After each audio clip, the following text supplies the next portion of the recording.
Hello, go horrors and fellow deadites. I am Brendan, and welcome to Our Life in Horror. Today, I'm going to be reviewing the Speak No Evil remake, which came out 2 years after the original, I believe. What? But didn't you say you were a doctor? Did I? Yeah. Yeah, 2 years. This is an Americanized remake of the, I believe it is. Let me see. It's Danish, of the Danish film, which took the internet by storm in 2022.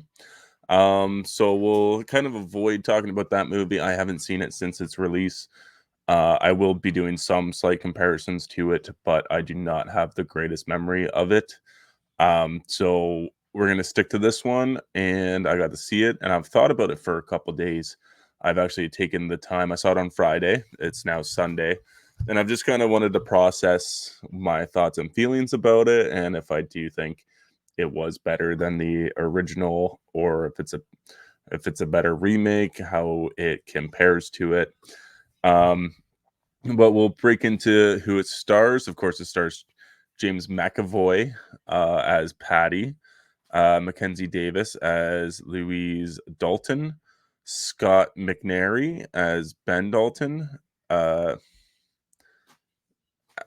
Aisling Francoiso,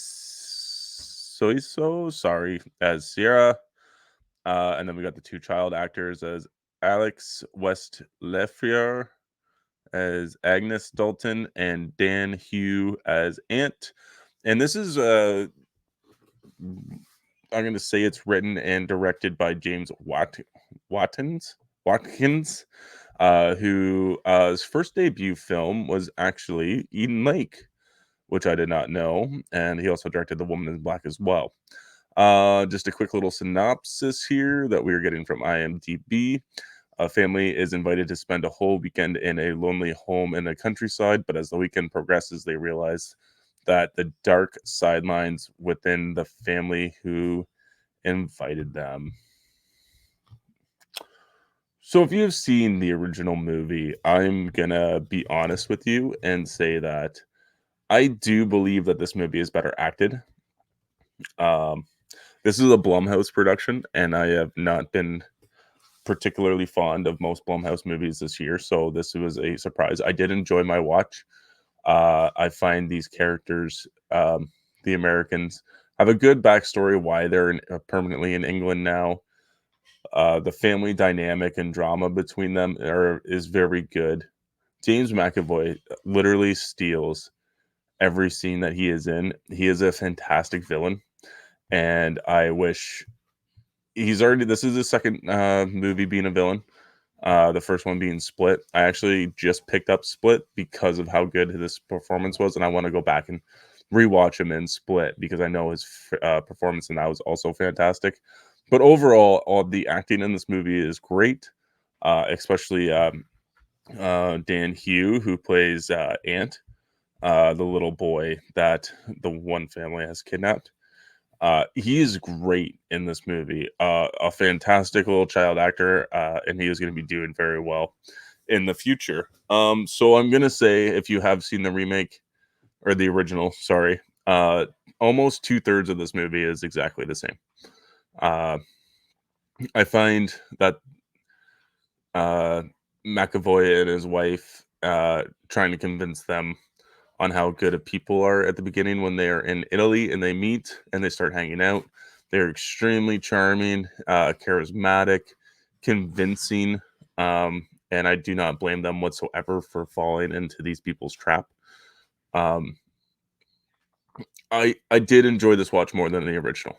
Um, I don't know if that's because of subtitles or how I feel like how grounded the original was trying to feel, because I do feel like we're just like peeking into like through a window into what is going on in that movie. I feel like we weren't supposed to be watching that movie.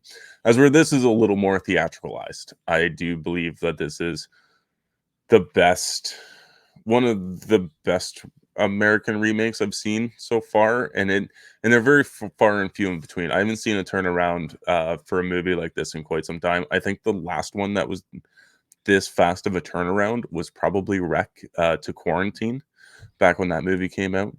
Um, but yes, I did have a really good time. I do think the third act and their changes were good. I do believe that they're justified in making those changes, and I do think for the most part it works out great. I am going to be diving into some spoilers, but I do recommend seeing this. I think you can go either way. I think you could go see this in theater and still enjoy yourself, or you could go and watch this in like just stream it. I don't think you'd be disappointed either way, unless you want to see a big gigantic stream with James McAvoy taking off his shirt and he's just totally ripped head to toe. Like, I get it, ladies. I get why you're all about this guy in this movie. I totally understand. It's just I had different expectations where this movie was going when I first saw the trailer. I thought it was going to be so Americanized that it takes place in America and they met in Italy, and then they come back to America and they like go a couple states over and they hang out with these people. That's how Americanized I thought this was going to be. I thought because you see James McAvoy wearing some plaid and he looks a little more American country boy than he does what I would think he would look like in England. But I do appreciate it. I think it is still a good story, whether or not it takes place in uh, America or in England. So I'm going to get into some spoilers. I'm going to give this movie probably a pretty good thumbs up. I would like to rewatch it and compare it to the original because the big difference is the third act, and I feel like that can be the make or break for a lot of people. And it's not a make or break for me. I do wish some things were different, and that's mainly what I'm going to be discussing. So for starters, what do I have? The spoilers, guys. You've been warned. The movie's been out for a few days now. I highly recommend going to check it out. Come back, finish this video, and let me know if you agree with my theories, or I was even talking about a way to kind of change the plot and kind of give it a new, unique spin, because this is almost not quite beat for beat, but it follows the same story. So basically, you have this family. They're on vacation. The Let me see, what's his name? I do have the cast and stuff all not written down, but Ben and Louise are struggling in their marriage. They're struggling financially as Ben has lost his job and not been able to get a new one. So there's a lot of emasculinity going on, and you can see that come out quite a bit. As well as there was a incident where his wife was texting somebody else and he found out about it, and now their marriage is essentially in a strain. And he feels emasculated. He feels like he is less of a man, and you can see that. And what's nice about this, what follows the original, is that he gravitates towards Patty because Patty is so over the top masculinity. He is a hunter. He's a beefcake. I'm gonna be honest with you. Dude's fit. They talk about like how sexually active they are in front of them, and then they talk about how uh, uh, Ben and Louise talk about how they are not sexually active as much.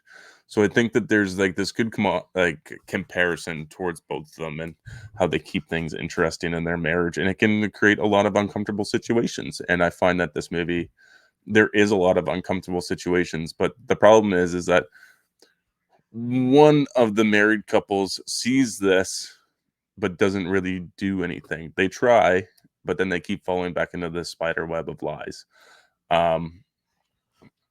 So what I was kind of hoping for when I saw this movie and I heard it was being remade, I thought it might be interesting that if the people that are going to be taking the children were going to be the people that were visiting instead, kind of give it a twist on itself.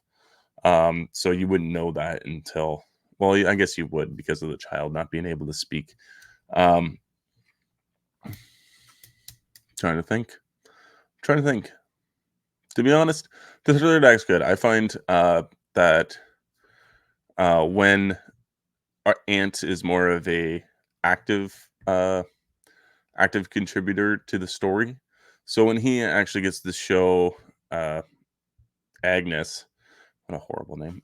Sorry, I hate Agnes. It always makes me think of Black Christmas, 2006 or whatever it is. When he shows her what is going on, and she finally gets to the point of showing her parents what has been happening to these parents and these other families and stuff. That's when I was like, oh, okay. Now we're gonna see some. They're gonna try to get out faster. It's gonna be a bit of a struggle, and I like that it becomes a siege movie. Essentially, they have locked themselves in their house. They have limited weapons. I see where now, knowing that the director was from Eden Lake, I see a lot of that within this movie on how uh, realistic and brutal it can be. Um, I also like that they kind of give backstory to Patty and his wife on how they are surviving because it says that they don't work. So like everybody, like he says he's a doctor, but he's not a doctor. Um, so they kind of give away what they do, and then they just play it off as like it's a joke. He is actually a doctor. They sell some weed, but they actually sell the cars of the vehicle of the people they've killed, and they do some other stuff as well to get by, which makes sense because how else would you be able to support what's going on? So they are part of like this drug and underground mafia within the area. So I like that. I like that aspect of it. And do I think it's a little beaten, like horse beaten over the head? I can't remember the saying, but like you're just being spoon fed a lot of this information, which I think was a little much. Like the toxic masculinity, I think was a little beaten over the head, as well as a couple other line themes. Whereas I feel the original didn't really have that. I feel like you had to figure it out a little bit more on your own. But the biggest part of this movie is the ending. Now, spoilers, guys. This is the spoiler part. I'm warning you right now. I am not going to lie. I would have liked to have seen it closer to the original ending. I love the fight. They put up a fight. They tear this fucking house down to try to survive. But I still think I would have liked to have seen it go as dark as it did in the original film. I understand why they didn't, because if they did do that, this movie would probably get a rated R, and a lot less people would have been able to see it. I understand that, but I still would have liked to have seen Patty and his wife win. And even the fight that you put up doesn't work. Like, let's have them kill. There's a third guy that kind of enters it. His name is Mike. He is the cook that they take them out for dinner to. And maybe they get him, but they don't get the rest of them. And they slowly start to go off one by one. And then I would have liked to have preferred to have seen that. I understand that's not going to be everybody's cup of tea, but I do think that's what made the original film stand out as an internet sensation rather than if they would have had a happy ending. That's just my personal opinion. I would have liked to have seen that a lot more. And unfortunately, it doesn't quite do that. But I do feel like with the amount of thrills that you get from the final siege is really good. Everybody makes a good everybody's use of weapons, everything has callbacks, like everything's foreshadowed. I think it's a very well made movie. For that, like I said, I'm gonna give this movie a thumbs up. I think it is worth a watch. If you guys want to go support this, I absolutely agree that you should. I think it is a good movie. Um, I'm definitely not upset that I saw it in theaters. I think James McAvoy and everybody else in this movie did a fantastic job. I cannot wait to watch other people's reviews and see what other people thought of this movie. So yeah, comment down below, guys. Let me know what you thought about this movie. Don't be afraid to hit that like button, subscribe, hit that notification bell. And guys, we are also are on Patreon where we do extra content. Please subscribe and comment down below. Let me know what you thought about this movie. Thank you guys so much for watching, and always remember to stay spooky.